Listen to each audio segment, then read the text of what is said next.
2,000 years later. इतने सारे coins अम्मी के पास से निकले और इतने ही कॉइन्स मेरे पास भी हैं और ये सब हम जमा करके रख लेते हैं क्योंकि कोई 1 का सिक्का नहीं लेता, कोई 2 का सिक्का नहीं लेता। और इस कॉइन्स के बीच में एक सबसे अलग कॉइन था 10 का, मतलब कि इस भीड़ में एक अकेला 10 का सिक्का। खैर ये इतने कॉइन्स अम्मी और मेरे पास हैं, इसका कलेक्शन करके हम पता नहीं क्या करेंगे। सहरी का वक्त हो गया था क्योंकि अगला दिन हो गया था और हमने सहरी बहुत सिंपल सी बस चाय ब्रेड अंडा अंडा तो मैं नहीं खाती हूँ, हालांकि बाकी सबने अंडा ब्रेड खाया। बज चुके थे 3:15 से ज़्यादा टाइम हो गया था, सहरी हो चुकी थी। Few moments later. और आज मैं आइडिया देती हूँ कि आप इफ्तारी में एक और चीज़ बना सकते हैं, वही शाही टोस्ट। बड़े ही सिंपल बनते हैं, रमज़ान के तो स्पेशल डिज़र्ट में आते हैं ये।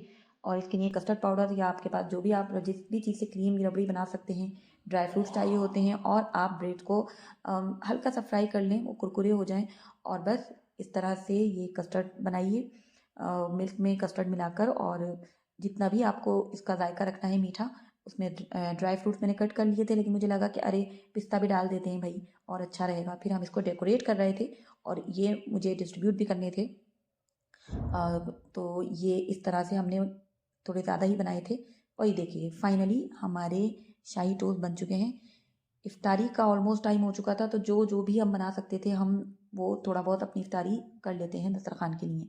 और मैं ग्रेटिट्यूड की बात कर रही थी, ग्रेटिट्यूड पे करना बहुत ज़रूरी है। ग्रेटिट्यूड में बहुत बड़ी ताकत होती है दोस्तों।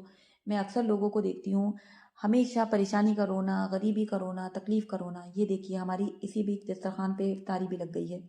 तो मैं आगे अपनी बात कंटिन्यू करूँगी, पहले इफ्तारी। The next day.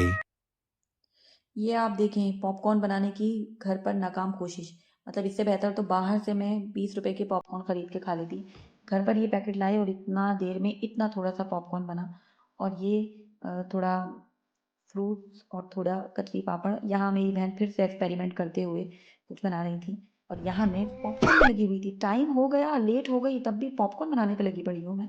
मतलब कमाल ही हूँ। ये देखिए फाइनली एट द एंड मैंने सक्सेसफुली पॉपकॉर्न बना लिए, जो कि इतने से निकले, इतने सारे पैकेट के बाद इतना सा पॉपकॉर्न निकला है। मतलब क्वांटिटी कम हो गई है बहुत ज़्यादा ही। खैर इफ्तारी का टाइम हो गया था और हमने बैठकर दुआ की, अम्मी तस्बीह पढ़ रही हैं और फिर हमने इफ्तारी की बैठकर। तो ये इस तरह से अगला रोज़ा भी गुजर गया बड़ी तेज़ी से। The next day. इफ्तारी में आज इतना कुछ है मतलब ये भी बहुत ज़्यादा ही बन गया। इसमें कचरी पापड़ और थोड़ी सी पकौड़ी और ये 2 बिस्किट और थोड़ी मैं बनाऊंगी अदरक की चाय। सर में बहुत दर्द है, ज़ुकाम भी इतना हो रहा है, तो ये आज की इफ्तारी हमारी और खजूर से हम रोज़ा खोलेंगे। और ये बन रही है मेरी अदरक की चाय क्योंकि मुझे ज़ुकाम बुखार और पता नहीं ऐसा अजीब सा हो रहा है, भारी भारी हैवी हैवी सा फील हो रहा है कि बहुत पता नहीं मैंने कितना काम कर लिया। हालांकि मैंने आज पूरा दिन काम भी किया है, कपड़े वगैरह सब मैंने आज किए हैं, घर की सफाई की है। घर पे कोई है नहीं, अकेले ही इफ्तारी करनी है और बन रही मेरी चाय ऑलमोस्ट बन चुकी है, रोज़े का भी वक्त हो चुका है। तो चलिए रोज़ा खोलते हैं। वाले से दुआ कर रही थी इफ्तारी से पहले की। और देखें अगर आप अकेले, कभी कभी आपका वक्त ऐसा भी आता है ना कि आपको अकेले जीना पड़ता है, अकेले खाना अकेले पीना पड़ता है। तो अगर आप अकेले खा सकते हैं तो कहते हैं ना कि आप हर तकलीफ अकेले, हर मुश्किल सह सकते हैं। सो वही कुछ मैं सोच रही थी कि अरे आज पूरे घर में मैं आज इफ्तारी पे अकेले हूँ। तो बस ये पता नहीं मैं क्या क्या ही एक्सप्लेन कर रही थी, यहाँ पे मेरी वॉइस ही नहीं आई। लेकिन मैं बस यही कहना चाहती थी कि ग्रेटिट्यूड में बहुत ताकत होती है। हमेशा ग्रेटिट्यूड पे करें, हमेशा शुक्रगुजार रहें, अल्हम्दुलिल्लाह कहें। और मैं बहुत सारे ऐसे लोगों को देखती हूँ जो हर वक्त रोना रोते रहते हैं, वो कभी शुक्र नहीं होता उनके मुँह से, कभी नहीं निकलता कि शुक्र अदा करें जो भी उनके पास है। आज के टाइम अगर आपके सर पे छत है, अगर आपके पैर में जूते हैं, आपकी प्लेट में 3 वक्त का खाना है, आपको साफ पानी, पहनने को कपड़ा मिल रहा है, तो आप समझिए कि आप बहुत बहुत लकी हैं, क्योंकि लोगों को ये भी नहीं मिल रहा है। खैर ये यहाँ पर मेरी इफ्तारी बची गई थी, आप देख ही रहे हैं, क्योंकि मैं फिर नमाज़ को उठ गई थी और ये मैं कॉपर की बोतल का दिखा रही थी कि इसमें पानी पीने के कितने फ़ायदे होते हैं। क्योंकि अभी तो ऐसे घर हम इसमें सूना-सूना हो पानी रहा है पी ना। रहे हैं ना, तो सारे फ़ायदे भी मैंने सोचा बता ही दूँ। बस खैर अभी वज़ू कर लेते हैं, पहले नमाज़ से पहले वज़ू, दैन नमाज़ पढ़ के सबके लिए दुआ करेंगे और उसके बाद कुछ खाएँगे। मतलब थोड़ा-सा खाया है, बाकी बाद में खाऊँगी।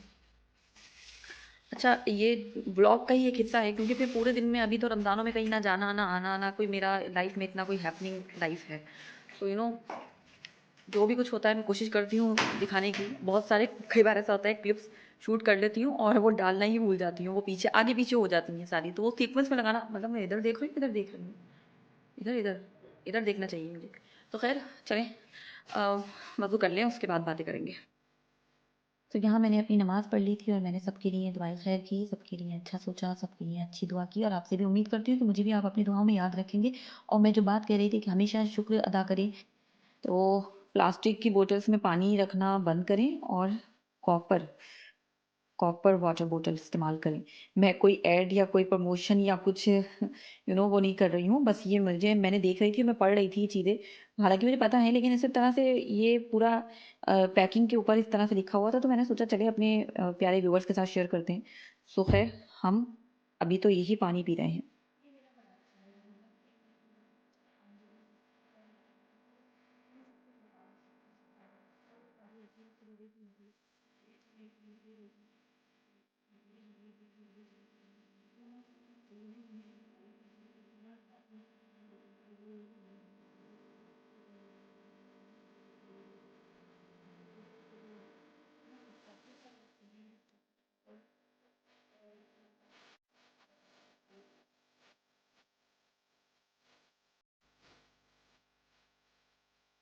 अच्छा, sharing is caring, caring is sharing.